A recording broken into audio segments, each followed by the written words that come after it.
اس سے پہلے ایک دفعہ دروشی پڑھ لیجئے. اللہم صلی علی محمد وعلی آل محمد کما صلیت علی ابراہیم وعلی آل ابراہیم انک حمید مجید. اللہم بارک علی محمد وعلی آل محمد کما بارکت علی ابراہیم وعلی آل ابراہیم انک حمید مجید. 12ویں حدیث صحیح بخاری کی کرٹیکل ترین حدیث ہے اور کم از کم 5 طرق اس کے صحیح بخاری میں ہے.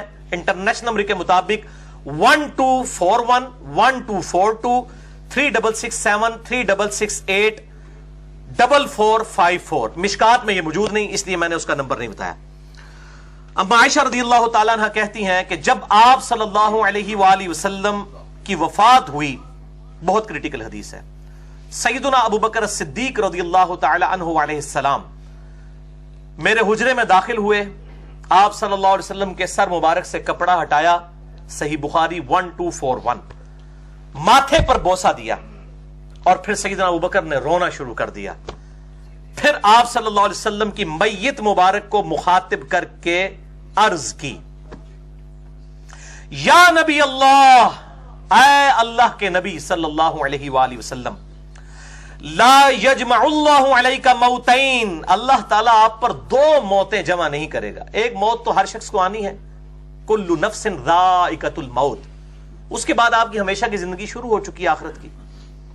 اما الموت التی کتبت علیک فقد متہا، ایک موت تو آپ کا مقدر تھی جو آپ کو آ کر رہنی تھی اور وہ موت آپ پر آ گئی.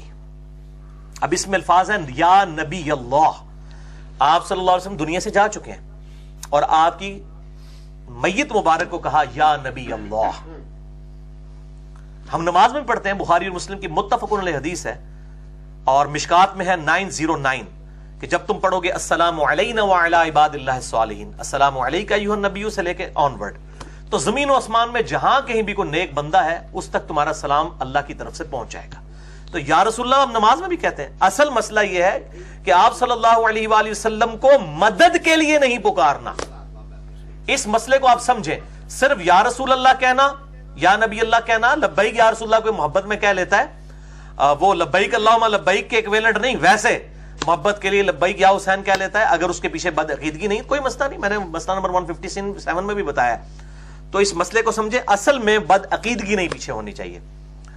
تو یہاں پہ بھی سیدنا ابو بکر صدیق رضی اللہ تعالیٰ عنہ نے میت مبارک کو کہا، صحیح بخاری 1241، یا نبی اللہ لا یجمع اللہ علیک موتین. بلکہ المصنف ابن ابی شیبہ میں انٹرنیشنل نمبر کے مطابق 11793 11793 نمبر اثر ہے. یہ اثر الموطا امام مالک میں بھی ہے، فضل الصلاۃ علی النبی میں بھی ہے، السنن الکبری للبیہقی میں بھی موجود ہے کہ عبداللہ بن عمر رضی اللہ تعالیٰ عنہ جب بھی سفر پر جاتے یا واپس آتے پہلے مسجد نبی میں 2 نفل پڑھتے، پھر قبر رسول پر آ کر عرض کرتے السلام علیک یا رسول اللہ، پھر کہتے السلام علیک یا ابا بکر، اور پھر سیدنا عمر کی قبر پر آ کر کہتے السلام علیک یا عمر. اسی پہ اہل سنت اور اہل تشیع کا اجماع ہے کہ قبر رسول صلی اللہ علیہ وسلم پر السلام علیک یا رسول اللہ آپ جا کر پڑھیں گے. باقی تفصیلات کسی کو چاہیے تو 3 گھنٹے کا میں نے لیکچر پرٹیکولرلی قبر رسول صلی اللہ علیہ وآلہ وسلم کی حاضری سے متعلق فرقہ وارانہ نظریات کا تحقیقی جائزہ، جس میں میں نے امام ابن تیمیہ اور امام علی السبکی دونوں کی ایکسٹریمز کا رد کیا تھا. ایک صوفیوں کے امام ہے، ایک سلفیوں کے امام ہے، اور درمیان کا راستہ بتایا تھا 3 گھنٹے میں، مسئلہ نمبر 54C اور 54D اہل سنت پاک.com پہ. اسی حدیث کی طرف ہیں بخاری میں جس کے 5 طریق میں نے بتائے. سیدنا ابو بکر صدیق رضی اللہ تعالیٰ نے ماتھے پر بوسہ دیا، پھر آپ صلی اللہ علیہ وسلم کی میت مبارک کو کہا یا نبی اللہ، اللہ تعالیٰ آپ پر 2 موتیں جمع نہیں کرے گا. پھر حجرہ مبارک سے باہر نکلے، مسجد نبوی میں آ گئے اور وہاں پہ مجمع لگا ہوا ہے. سیدنا عمر رضی اللہ تعالیٰ عنہ کہہ رہے ہیں اللہ کی قسم نبی صلی اللہ علیہ وسلم فوت نہیں ہوئے. باقی حدیث کی کتابوں میں آتا ہے انہوں نے کہا کہ میں قتل کر دوں گا جو یہ بات کرے گا اس کو. سیدنا ابو بکر نے کہا عمر بیٹھ جاؤ، حضرت عمر بیٹھ ہی نہیں رہے. پھر سیدنا ابو بکر ممبر پہ چڑھ گئے. اب سیدنا ابو بکر کا ریگارڈ صحابہ میں سب سے زیادہ تھا. لوگ پہلے حضرت عمر کے گرد جمع تھے، پھر انہوں نے حضرت عمر کو ان کے حال پہ چھوڑا اور سیدنا ابو بکر صدیق رضی اللہ تعالیٰ عنہ علیہ السلام کی طرف متوجہ ہوئے اور سیدنا ابو بکر نے پہلا جملہ ہی اتنا سخت بولا، الا آگاہ ہو جاؤ، من کان یعبد محمدا فإن محمد قد مات، جو کوئی محمد صلی اللہ علیہ وآلہ وسلم کی عبادت کرتا تھا حالانکہ کوئی نہیں کرتا تھا. لیکن توحید is the most sensitive issue in the sight of اللہ. توحید کے لیے انہوں نے یہ فرضی بات بھی کر دی. اگر کوئی کرتا تھا بھی تو سن لے کہ محمد صلی اللہ علیہ وسلم کو موت آ گئی ہے. وَمَنْ كَانَ يَعْبُدُ اللَّهَ، اور جو کوئی اللہ کی عبادت کرتا ہے، فَإِنَّ اللَّهَ حَيٌّ لَا يَمُوتُ، تو بے شک اللہ زندہ ہے، اسے کبھی موت نہیں آئے گی. پھر انہوں نے آیت پڑھی سورہ آل عمران آیت نمبر 144 جو ہم پہلے کور کر چکے. وَمَا مُحَمَّدٌ إِلَّا رَسُولٌ قَدْ خَلَتْ مِن قَبْلِهِ الرُّسُلُ، محمد صلی اللہ علیہ وسلم تو نہیں مگر ایک رسول ہی. اگر یہ فوت ہو جائیں یا شہید کر دیے جائیں، مر جائیں یا قتل کر دیے جائیں، تو کیا تم دین سے الٹے قدم پھر جاؤ گے؟ تو جو کوئی دین سے الٹے قدم پھرے گا وہ اللہ کا کوئی نقصان نہیں کرے گا. تم نے ہمارے نبی پہ احسان نہیں کیا، انہوں نے پر احسان کیا تھا. اور اللہ تعالیٰ ثابت قدم رہنے والے شاکرین کو جزا دے گا. یہ آیت جو ہے پرٹیکولرلی غزوہ احد کے موقع پر آپ صلی اللہ علیہ وآلہ وسلم کی جب شہادت کی خبر افواہ پھیل گئی اس موقع کے اوپر نازل ہوئی تھی. اور صحابہ کے الفاظ ہیں صحیح بخاری میں کہ ہمیں لگا کہ آیات ابھی نازل ہوئی ہیں، ہے ہی اس موقع کے لیے تھی. اور دوسری آیت تلاوت کی سورہ الزمر آیت نمبر 30، انک میت وانہم میتون، اے نبی صلی اللہ علیہ وآلہ وسلم بے شک آپ کو بھی موت آنی ہے اور آپ کے مخالفین کو بھی موت آنی ہے. اور یہ دو آیات، اس سے یہ بات پتہ چلی کہ ابو بکر الصدیق رضی اللہ تعالیٰ عنہ علیہ السلام کی سنت ہے کہ اپنی بات کی دلیل میں قرآن کی آیت پیش کرنا. ادھر کہتے ہیں یہ بڑے بڑے بزرگ پاگل ہیں جو یہ بات کر گئے. حضرت ابو بکر صدیق نے بھی اپنی بات کی دلیل میں قرآن سے 2 آیتیں پیش کی ہیں. اپنی بات ایبسولوٹلی نہیں رکھی ہے، حالانکہ وہ خلیفۃ الرسول چنے گئے اجماع امت سے، اور آپ صلی اللہ علیہ وسلم نے اپنی مبارک زندگی میں ان کو مسلح پر کھڑا کیا، پھر بھی انہوں نے آیات کو دلیل کے طور پر پیش کیا. یہ ان کی ٹریننگ ہوئی تھی. الحمدللہ. تو صحابہ کہتے ہیں ہمیں لگا یہ آیات ابھی نازل ہوئی ہیں، اور بخاری کے الفاظ ہیں کہ صحابہ کہتے ہیں پھر کئی دنوں تک جو کوئی بھی ہمیں ملتا تھا ہم اسے یہی آیت سناتے تھے، وما محمد الا رسول قد خلت من قبلہ الرسل افئن مات او قتل انقلبتم علی اعقابکم. یہ صحابہ ایک دوسرے کو آیت سنایا کرتے تھے تاکہ یقین آ جائے. تو یہ صحابہ کرام علیہم رضوان آپ صلی اللہ علیہ وسلم کی وفات کے بعد یہ معاملات کرتے رہے. آپ کی وفات سوموار والے دن ہوئی چاشت کے وقت. سوموار پورا دن، سوموار کی پوری رات، منگل پورا دن، منگل کی پوری رات، بدھ کا پورا دن اور بدھ کی رات کو آپ صلی اللہ علیہ وآلہ وسلم کو دفن کیا گیا. ظاہر ہے 1 لاکھ سے زیادہ لوگوں نے جنازہ پڑھنا تھا، تو 3 دن تک آپ صلی اللہ علیہ وسلم کا جسم مبارک باہر رہا. الحمدللہ.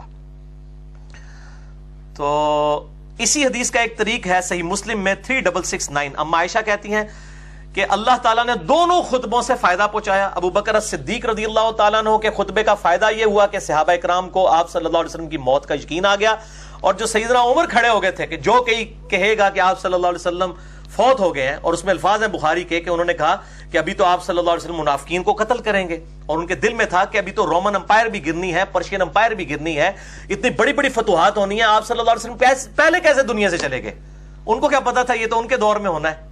اور یہ بڑی حکمت ہے، آپ صلی اللہ علیہ وسلم کی زندگی میں اگر یہ ہوتا نا تو وہ غیر معمولی واقعہ نہ ہوتا. سکندر اعظم نے اپنی زندگی میں فتوحات کی ہیں، مرنے کے بعد اس کا گراف نیچے آیا ہے، اور ہمارے نبی صلی اللہ علیہ وسلم کی وفات کے بعد رومن امپائر اور پرشین امپائر گری ہے، جبکہ عرب کے کتنے قبائل مرتد ہو گئے تھے. یہ نبی کا معجزہ ہے کہ اللہ تعالیٰ نے والذی ارسل رسولہ بالہدی ودین الحق لیظہرہ علی الدین کلہ، وہی اللہ ہے جس نے الہدی یعنی قرآن اور دین حق کے ساتھ نبی صلی اللہ علیہ وسلم کو مبعوث کیا تاکہ اس دین کو باقی ادیان پر غالب کر دے، خواہ کافر اور مشرک اس کا برا مان جائے. یہ غالب کی ہے آپ صلی اللہ علیہ وسلم کی زندگی میں نہیں، سیدنا عمر کے دور میں جا کے قادسیہ کے اندر جو ہے وہ پرشین امپائر بھی ٹوٹ گئی، ٹکڑے ٹکڑے ہو گئی، اور جنگ یرموک میں رومن امپائر نے بھی گھٹنے ٹیک دیے. حالانکہ کتنے قبائل مرتد ہو گئے تھے، کسی نے سوچا نہیں تھا کہ یہ ساری جمعیت جو ایک لیڈر محمد رسول اللہ صلی اللہ علیہ وآلہ وسلم کے انڈر جمع تھی وہ بکھر گئی. اور یہی ہیں جن کے بارے میں بخاری و مسلم میں حدیث ہے، میرے حوض کوثر پہ کچھ اصحاب لائے جائیں گے. الفاظ ہیں اصحاب ہوں گے، میرے صحابہ ہوں گے، میں کہوں گا اصحابی اصحابی، یہ تو میرے صحابہ ہیں، میرے صحابہ ہیں. مجھے کہا جائے گا کہ انہوں نے آپ کے دین کو بدل دیا آپ کے بعد، آپ کو نہیں پتا یا رسول اللہ. آپ کہتے ہیں میں پھر کہوں گا سحقن سحقن لمن غیر بعدی، سحقن سحقن لمن بدل بعدی. ان پہ پھٹکار ہو، ان کو مجھ سے دور کر دو جنہوں نے میری وفات کے بعد میرے دین کو بدل دیا. یہ بخاری اور مسلم دونوں میں ہے، میں نے پورا لیکچر ریکارڈ کروایا، مسئلہ نمبر 96 عظمت صحابہ رد المنافقین اور سنی شیعہ کے اختلاف کا تحقیقی جائزہ. جو آپ صلی اللہ علیہ وسلم کی زندگی میں مسلمان تھے اور ابو بکر الصدیق رضی اللہ تعالیٰ عنہ وہ علیہ السلام کے خلاف کھڑے ہو گئے، مرتد ہو گئے، ان کے خلاف جنگ کی گئی، تو ظاہر مرتد وہی ہوتا ہے جو پہلے مسلمان تھا، وہ اصحاب تھے، قانوناً اصحاب تھے، بعد میں وہ مرتد ہو گئے۔ تو یہ میرے بھائیوں بہت کریٹیکل حدیث ہے۔ اور اما عائشہ کہتی ہیں کہ ابوبکر صدیق کے خطبے کا بھی فائدہ ہوا اور سیدنا عمر کے خطبے کا فائدہ یہ ہوا کہ منافقین وہاں پر دب گئے حضرت عمر کے رعب کی وجہ سے۔ دونوں خطبوں سے اللہ نے نفع پہنچایا۔ باقی ثقیفہ بنی ساعدہ میں کیا ہوا وہ مسئلہ نمبر 55B دیکھ لیں۔ وصی رسول کون ہے صلی اللہ علیہ وآلہ وسلم، اور حدیث قرطاس کا تحقیقی جائے۔